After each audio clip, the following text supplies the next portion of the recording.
and today we're talking about compositing. So ever look at a scene and go like, this lacks something, this feels bland. Like the colors just don't pop enough. And you know, in an ideal world, everyone would have a solid color script and kick-ass artists who are amazing at colors so that your backgrounds and your characters, everything fits together and the colors are already nice from the get-go. This is not a perfect world, and the reality is that most of us, especially on the compositing side, are self-taught and just thrown into that shit. And people are like, make it look pretty, and we're like, okay. So today I'm just going to give you a few tips on how to make your scene look less bland using the color curve node. So disclaimer, this is not a perfect science explanation, deep and dive into the color curve nodes, or this is just me trying to teach you guys how to be less scared of these unknown nodes. So if I can show you this here, I have a color curve node and I have a scene that to me felt a bit bland. I was about to finish all these scenes, hand them out, and I'm like, it lacks a bit of pop. So I was like, I'm gonna take a color curve node and then you can just slap it on your whole scene. You can use it per character, but I do like to just slap it on the scene at the end, like right here at the bottom of my composite. And then what you can do with this is affect your light and dark colors. So if I take this little thing here and I bring it up, you see, it goes a lot brighter. And if I take all of this and I put it down, it's dark. So basically what it's doing is it's taking your colors and affecting the light and dark of these colors. So you know, when we do cutout animation, we often tell people that linear curves are not bad, but they're kind of boring. Like, it's not wrong, but it is kind of boring. Like your animation is just going to be always at the same speed, like that. If you want something more dynamic and more fun, we give a ease in, ease out to our movement.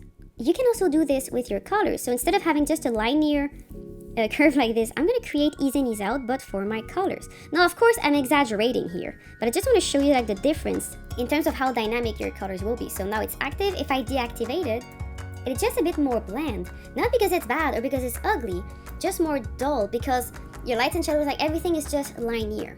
When you use this and you create an ease in, ease out with your colors, then it just makes it a bit more dynamic. Of course, I am in render view. This is not going to work if you're in OpenGL, so always make sure you're in render view. But yeah, so this is very helpful to kind of spice things up a little bit. And this is effortless because then I can take this color curve, put it into my library, and just put it in my other scenes so that they all have the same level of correction applied to them.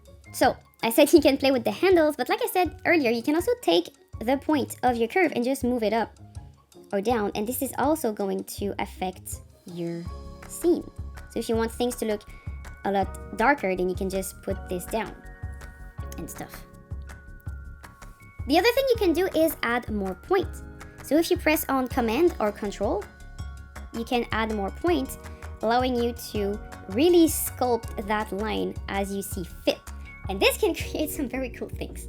But this is where, if you're gonna play with all these curves and add buttons and stuff, I do recommend you get more educated on the matter. But I just wanted to at least give you this because I do believe that education is important. So if you're gonna wanna work at a high level in compositing on some shows, like this is knowledge you're gonna need. Like, we go to school for animation, we go to school for rigging.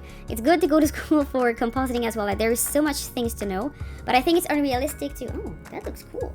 I like that. But it's unrealistic to demand that everybody has a very deep knowledge of compositing. Sometimes we're just animators who want to have fun and play with the nodes, so I thought I would at least give you some little insight on this. And yeah, you can use these little sliders here to zoom in and out of this square. You can press here on reset. It's a secret button to reset your curves as they were before, like this. And if you go into the channels, you can choose which channel you're affecting. So of course now I'm affecting my RGB, so my red, green, and my blue. But you could also choose to only affect the reds or the greens or the blue. So if you want your scene to be less blue, or like have the blue treated differently, you could make it more blue or less blue as well by doing this. So you can also remove completely the blue from the picture and stuff. So it's very nice to be able to play with these kind of things. So I hope that this was useful, and I'll see you again in the next video. Goodbye!